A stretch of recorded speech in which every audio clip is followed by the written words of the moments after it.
Hey, Wilson friends. Mrs. Armstrong with you here again today to read to you chapter number 2 in Night of the Twisters.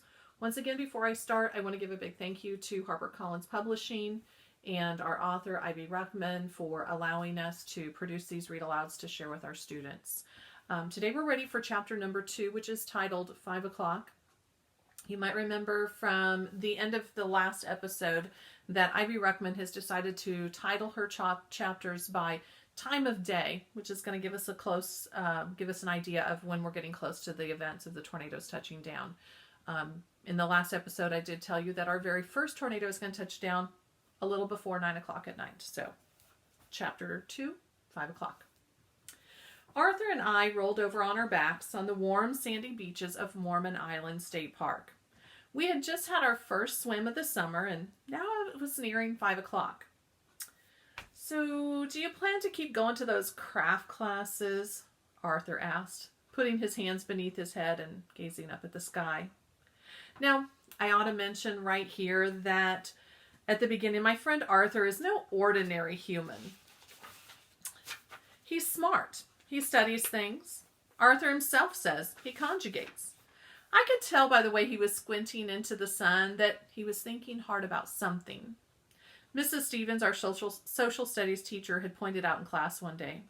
Arthur, she said, standing between him and the window, you just have to be the original gazer. Tell me honestly now, what are you pinning for out there that you don't have in here? Freedom, he said. Not sassy-like or anything, just stating the facts.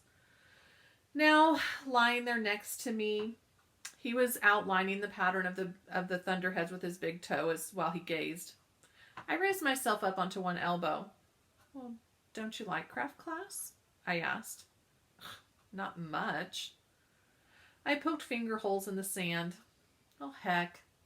Maybe Aunt Goldie had a stomach ache today. Ha! Maybe she swallowed a prune. Including the pit? Pit too, I said, with the hairy green worm curled up next to it. That would give her an awesome bellyache. I've never heard of a prune worm. I rolled back onto the sand. Arthur would probably go home and look up prune worms. He has books about everything. Birds, trees, flowers, insects, amphibians, prunes.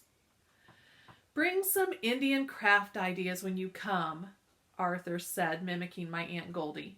So I took my idea. She hated it. Oh, she was just thinking of basket weaving or pottery painting. You know, something regular and Indian-y. She never had heard of a bull roarer. She thought I made that up. It's a toy that Indian kids used to make, for crying out loud. That thing was authentic. If I had brought a thunderstick, if I had called it a thunderstick instead of a bull roar, maybe she would have, well, I guess you shouldn't have demonstrated it, you know, right there in her basement, under the electric light bulb. I circled my wrist overhead, winding up like a champagne calf roper. And then I broke out laughing all over again.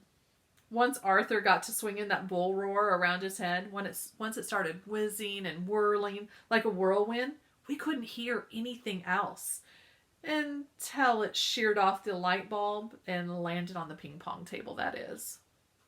Shut up, Arthur ordered. I controlled myself. I didn't want big old Arthur to sit on me the way he does when he gets mad. He's not gross, you understand, but he could live on his own fat cells for a month, if he had to. Of course, he thinks of that as an advantage. Suddenly the sun, which had slid out for swimming earlier, disappeared behind the clouds again.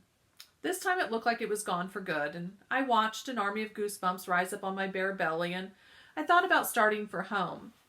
Squinty-eyed, Arthur was still climbing the stair steps of the mighty thunderhead with his big toe.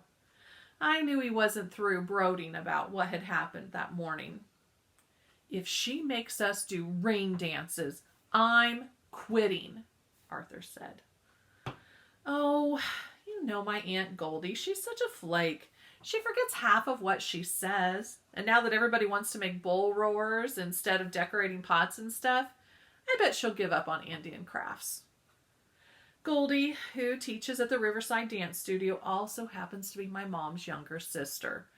Because she's divorced and she has a hard time supporting herself, I get stuck enrolling in her personal fulfillment classes every summer. It's the least we can do, Mom says, laying out her case each spring when Aunt Goldie drops off hundreds of flyers for me to deliver on my own time without any pay. So far, she's taught Arthur and I how to play hacky sack, tennis, backgammon, and boring bridge. Last summer, we took a boys' ballet class in her basement while a class of mothers upstairs did aerobic dancing. When Aunt Goldie twisted her knee demonstrating an exercise position for us, she substituted Dungeons and Dragons for the remainder of our ballet lessons, and that suited Arthur and me just fine. Let's go, I said, suddenly, beginning to shiver. Although the day had been warm and muggy, the weather was changing fast. Arthur sat up and reached for his jeans, and I did the same. Little groups along the beach were breaking up too. Mothers were shaking out their towels and yelling for their kids to hurry. We finished dressing, but not before I spotted Stacy and Ronnie Vay coming towards us across the sand. Holy cow, I muttered, quickly turning my back on them. There is nothing I hate more than zipping up my pants in front of a girl. Arthur chortled and zipped his up right there in plain sight. He had 6 sisters, so what does he care? In fact, beautiful Stacy and 10-year-old Ronnie Vay were 2 of them. Now, I didn't know that you guys were here, Stacy said, tossing her long black hair and treating me to a flash of dimples. She knows I have a crush on her. Has known it ever since I told Arthur and I swore him to secrecy. Well, where were you guys swimming at anyway? She asked. Arthur pointed off to where the Platte River ambles through the state park. Oh, we've got this private spot over there where there's lots of water snakes. Liar, Stacy cut him off. I glanced Ronnie's way as I knelt to tie my sneakers. She was covered in goosebumps, same as me.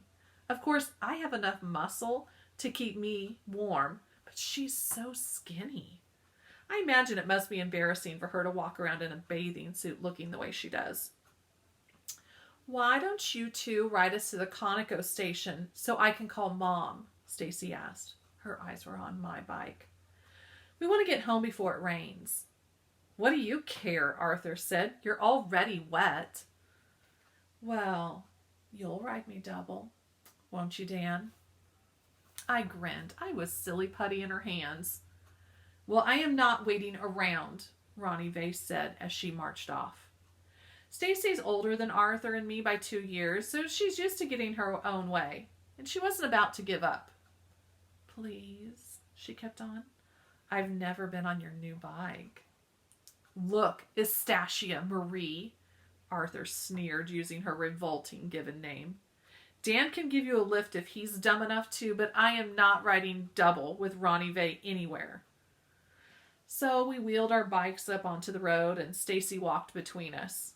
I was longing to have her hanging on my waist while I demonstrated my biceps and my quadriceps and my great cycling skills. But I lost out. When Stacy's loyalty to her underfed sister got the better of her, she ran off yelling for Ronnie to wait up. Clouds were building fast as we started pedaling for home. The way the wind was whipping those trees around at the state park, it should have clued me in that something big was on the way. But I wasn't worried then. I figured that we were in for some more rain, maybe a hailstorm too, if the greenish look to the sky meant anything. And suddenly I realized I was hungry as a bear out of hibernation. Hey, do you want to eat at my house? I called to Arthur over my shoulder. What are you having? How should I know? Our voices trailed off in the wind, so we didn't talk much after that. We had a long way to go, and the pumping took all our breath. 30 or so minutes later, we were cutting across the huge cement parking area that surrounded Fauner Park Racetrack. That's where we usually sprinted on our bikes, but the wind was so strong it made speed impossible. Finally, as I turned the corner onto Sand Crane Drive, the comic pages from the newspaper hit my front spokes and immediately got itself shredded. I squeezed my handbrakes and I stopped. I couldn't believe what I was seeing. A whole ton of newsprint was scattered up and down my street. It looked as if the Grand Island Daily Independent was set out to toilet paper our entire neighborhood. I rested a minute and waited for Arthur to catch up so that we could laugh about it together. As I waited, I wiped my face on my damp t-shirt and I read the Peanuts cartoon. Isn't it funny how you remember all those crummy little details on those black letter days? My parents say that that's the way it was for them the day that President Kennedy was shot back in 1963. And Belle Smiley, the oldest person in our neighborhood, said she could still remember exactly where she was and what she was thinking on Pearl Harbor Day. I was standing right there inside that screen door, she told me once after inviting me in for cookies. I was watching a box elder bug crawl across the outside of the screen. I was just standing there, daring that bug to stick his head in through the hole that was in the screen. And that's when the paper boy came by hollering, "Extra, extra, attack on Pearl Harbor." I didn't move. I just stood there, tears running down my cheeks. I knew that my boys were going to be going off to war, and I knew they might not come back. Belle Smiley went on telling me about Pearl Harbor through 4 more cookies and a second glass of milk. I swear I learned more about history from her than I did in school. Anyway, I can remember everything about that Tuesday too. Every little detail. I remember the bottom-heavy look of the sky and how those strong blasts of air hit us as we were going home. I remember thinking about the girls and being sorry that we hadn't given them a lift. It never really did get around to raining steady, but the on and off again rain squalls made you think that it would. If Ronnie's goosebumps were any indication, the poor girls' bones would have been crackling by the time they got to the Conoco station to phone their mom. I can even tell you what we had for supper on that June 3rd. All I have to do is recall the wonderful smell of our kitchen that night and close my eyes and inhale. Mom had just taken a chocolate meringue pie out of the oven. Thanks for joining me for Chapter 2 in Night of the Twisters.